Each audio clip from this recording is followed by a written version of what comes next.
Good morning. Apa kabar anak-anak hari ini? Baik.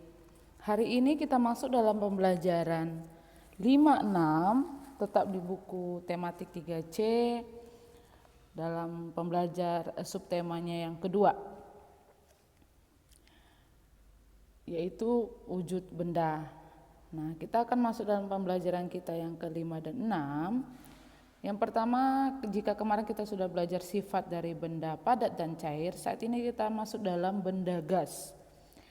Nah, sifat-sifat benda gas itu terdapat di segala tempat, mengisi seluruh ruangan, jarak antara partikel, menekan ke segala arah, gerakan, memiliki massa dan berat, susunan dan gaya tarik. Nah, ini merupakan beberapa sifat-sifat benda gas. Di halaman 72, di situ dikatakan bahwa benda gas yang ditiupkan ke dalam balon membuat balon mengembang. Nah, semakin banyak gas yang diisikan, maka balon semakin mengeras. Ketika kita menyentuh balon terasa padat. Nah, benda gas yang ada di dalam balon itu menekan kulit balon sehingga terasa padat. Nah, itu ya. Nah, jadi ada beberapa contoh benda gas itu. Yang penting dalam kehidupan kita adalah udara. Nah, jadi selain udara, contohnya benda gas adalah asap dan uap air. Nah, asap dan uap air ini dapat dilihat ya. Kalau asap ketika anak-anak melihat ada yang dibakar. Lalu kalau uap air ketika melihat ibu atau mami atau siapapun yang sedang memasak air yang sampai mendidih.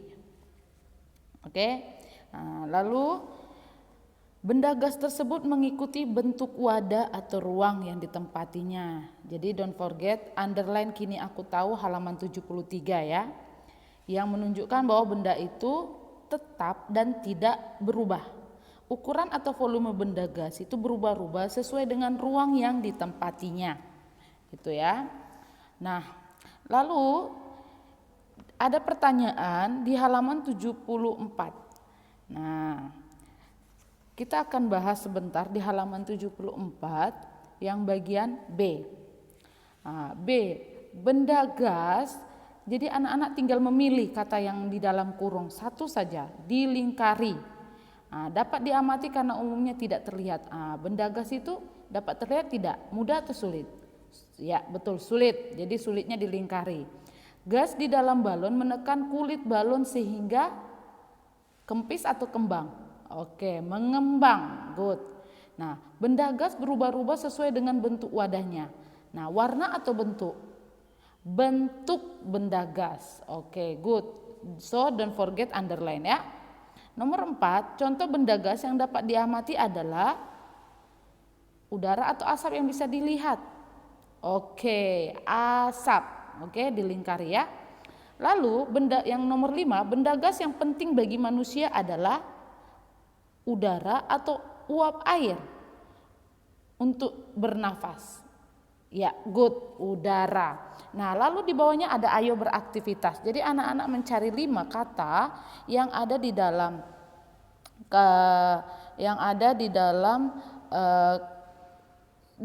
yang ada huruf-hurufnya ya. Jadi disusun yang berkaitan dengan benda gas secara mendatar atau menurun. Jadi bebas. Mendatar atau menurun. Nah, jadi kalian cari kata balon, uap air, udara, asap, mengembang. Miss ulangin, carilah di situ kata balon, uap air, udara, asap, mengembang. Oke, dilingkarin ya. Oke, nanti itu tugasnya tinggal difoto, jadi aman ya. Oke. Lalu ketika kita melihat benda gas itu ada contohnya LPG. LPG itu gunanya untuk apa? Untuk memasak.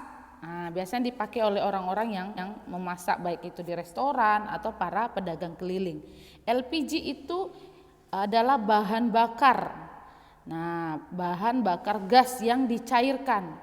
Nah, bentuknya itu ada yang 3 kilo, ada yang 15 kilo, dan ada yang 50 kilo.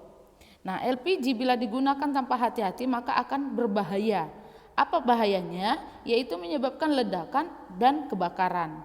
Nah, bila LPG mengalami kebocoran, maka dapat tercium oleh indera pembau kita yaitu hidung. Jadi kalau misalnya di dapur udah mulai tercium bau gas, itu berarti LPG-nya sedang mengalami kebocoran dan jangan pernah menyalakan kompor. Oke. Nah, sebelum kita masuk ke materi selanjutnya, di situ di halaman 75 ada ayo jawab. Jadi Miss akan memberikan jawaban, anak-anak menulis jawabannya di bukunya ya. Oke, yang pertama, mengapa beberapa jenis gas dapat dijadikan bahan bakar? Nah, itu untuk yang pertama. Mengapa beberapa jenis gas dapat dijadikan bahan bakar? Nah, alasannya karena beberapa jenis gas tersebut memiliki sifat yang mudah terbakar. Ya, yang mudah terbakar. Nomor 2. Apakah LPG itu? LPG merupakan singkatan dari bahasa asing yaitu bahan bakar gas yang dicairkan, atau dalam bahasa Indonesianya LPG.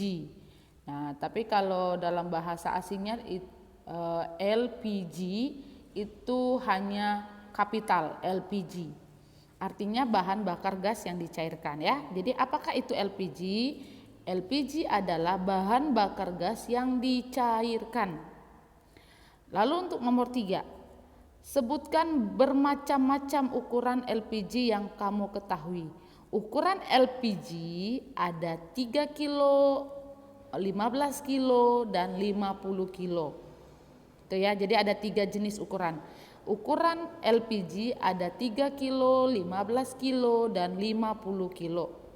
Nomor 4, siapa saja yang menggunakan LPG?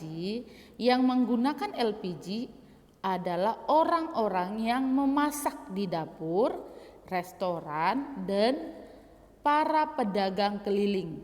Itu ya. Orang-orang yang memasak di dapur, restoran, dan para pedagang keliling. Itu nomor 4 ya. Untuk nomor 5, apa yang terjadi bila kita menggunakan LPG tidak sesuai aturan? Maka akan menyebabkan ledakan dan kebakaran. Itu ya. Maka akan menyebabkan ledakan dan kebakaran. Nah itu, oke, udah siap semua. Lalu kembali kita buka halaman 76, bagaimana sikapmu. Nah itu tinggal di checklist atau cross ya. Kalau checklist benar, cross itu salah. Kita harus bergotong royong membantu orang yang kesusahan. Itu benar atau salah? Oke, good, checklist. Nomor 2, itu di halaman 76 ya, bagaimana sikapmu. Nomor 2, kita tidak perlu membantu orang lain yang mengalami musibah. Benar atau salah? Oke, cross. Nomor 3, aku merasa sedih bila ada teman yang kesusahan. Benar atau salah? Oke, checklist.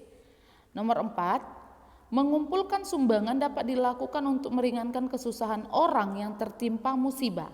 Benar atau salah? Oke, checklist. Nomor 5, aku tidak perlu menghibur temanku yang tertimpa musibah. Apa? Oke, cross. Nah, ketika kita melihat benda tadi, maka benda tersebut itu seperti gas, itu memiliki ukuran. Ada yang tadi 3 kilo, 15 kilo, dan 50 kilo. Nah, kita menimbang benda-benda tersebut dengan beberapa jenis alat timbangan. Ini dia ya. Ini adalah jenis-jenis alat timbangan. Nah, kita lihat mau fungsinya. Yang pertama ini adalah timbangan injak atau timbangan badan. Nah ini biasanya digunakan untuk menimbang badan. Lalu yang kedua, timbangan meja. Ini biasanya untuk menimbang barang yang digunakan di atas meja. Ya, biasanya dia diletakkan di atas meja. Yang ketiga ini itu adalah timbangan neraca. Ini adalah timbangan yang mengukur yang bendanya itu memiliki massa 0,01 gram. Jadi ini lebih teliti lagi timbangan ini ya.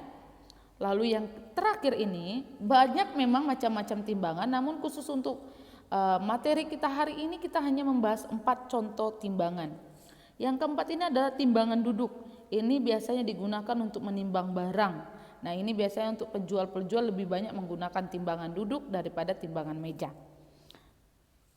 Oke, nah dalam timbangan ini tersebut ada kilo dan gram. Ingat ya, ada kilo dan gram di timbangan. Ingat, 1 kilogram itu 1000 gram. Ya, 1 kilogram itu 1000 gram. Sehingga kalau misalnya ada soal 2 kilogram berapa gram, itu berarti 2 dikali 1000 menjadi 2000 gram. Atau sebaliknya, 5000 gram itu berapa kilogram. Sehingga kalau dia kebalikannya berarti dibagi 5000 dibagi 1000 itu menjadi 5 kilogram. Ini ya. Oke. Nah, coba lihat di halaman 81. Di sini ada ayo berlatih. Nah, jadi dicatat ya. Jadi walaupun nanti tugasnya banyak, tetapi sudah kita bahas dan nanti juga di Zoom juga akan kita bahas kembali, oke? Oke, 2 kilogram berarti 2 kali 1000, 2000. Oke, 3 kilogram 3 kali 1000, 3000. 5 kilogram 5 dikali 1000 menjadi 5000. 15 kilogram dikali 1000 menjadi 1500. 10 kilogram dikali 1000 menjadi 10.000. Nah, nomor 4 tadi 15 kilogram dikali 1000 itu menjadi 15.000 ya. Nah, jadi kalau 10 kilogram itu dikali 1000 menjadi 10.000. Oke? Oke, nomor 6. 1500 gram berapa kilogram? Berarti kebalikannya dari yang nomor 1 sampai 5, yaitu dibagi. 1500 dibagi 1000 itu 1,5 kilo. Ya. Kalau nomor 7, 400 gram dibagi 1000 berarti 4 kilo untuk nomor 7. Nomor 8 di situ ada 600 gram. Nah, 600 dibagi 1000. 6000 dibagi 1000 menjadi 6 kilogram. Nomor 9 di situ ada 12.000 gram dibagi 1000 menjadi 12 kilogram. Dan nomor 7 7.000 dibagi 1000 menjadi 7 kilogram. Oke? Oke. Dicatat ya. Jadi nanti kalau tugasnya tinggal foto, oke? Nah, bagian B di sini anak-anak hanya memilih satuan ukuran yang tepat sesuai dengan pernyataannya. Antara gram atau kilogram yang cocok, oke? Nah, oke. Nomor 1, 2 karung beras memiliki massa 1000. Nah, kalau 2 karung beras, apakah dia gram yang cocok? Tidak. Jadi jawabannya kilogram. Oke. Nah, 2, kalung dan cincin emas ditimbang dengan satuan gram. Oke. Nomor 3, pada kemasan kaleng tertera massa biskuit yang dinyatakan dengan gram. Oke, good. Sepotong daging memiliki massa 3 kg atau 3000 gram. Karena dia sudah tahu kilogramnya, berarti dijadikan gram. Oke? Nomor 5, timbangan yang digunakan kedua anak kembar, anak pada gambar memiliki satuan kilogram. Oke? Oke, good. Jadi dicatat ya. Jadi nanti tugasnya tinggal difotokan. Nah, tadi coba buka di halaman 78. Di situ ada beraneka wujud benda. Nah, aneka wujud benda ini kita sudah pelajari dari pembelajaran sebelumnya. Karena wujud benda ada 3, yaitu padat, cair, dan gas. Nah, tetapi di sini mau kita lihat bahwa ketika Tuhan menciptakan semua wujud benda ini, maka kita hendaknya bersyukur kepada Tuhan. Nah, ketika kita bersyukur di hadapan Tuhan, maka itu sama halnya kita telah melakukan pengamalan Pancasila yang pertama, yaitu ketuhanan yang Maha Esa. Ini ya. Nah, jika kita melihat melihat air yang berwujud padat seperti es, tentu kita dapat meminumnya. Nah, begitu pula dengan udara yang berwujud gas. Jika udara tidak berwujud gas, maka kita tidak dapat bernafas. Nah, jadi di Ayo Berlatih ini di halaman 78 itu ada wujud benda, ada 3, yaitu padat, cair, dan gas.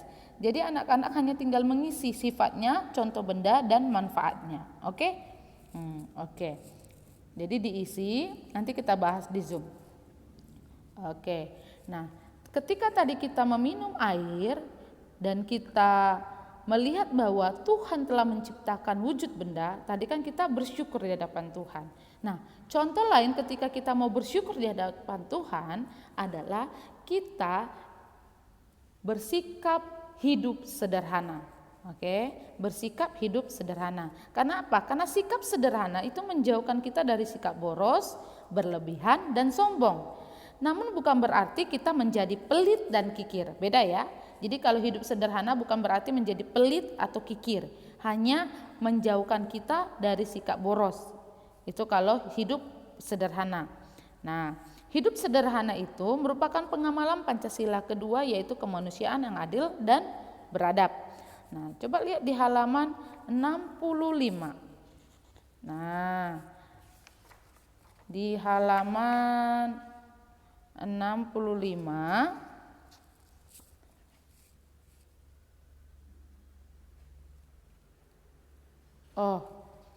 salah di situ, bukan di halaman 65.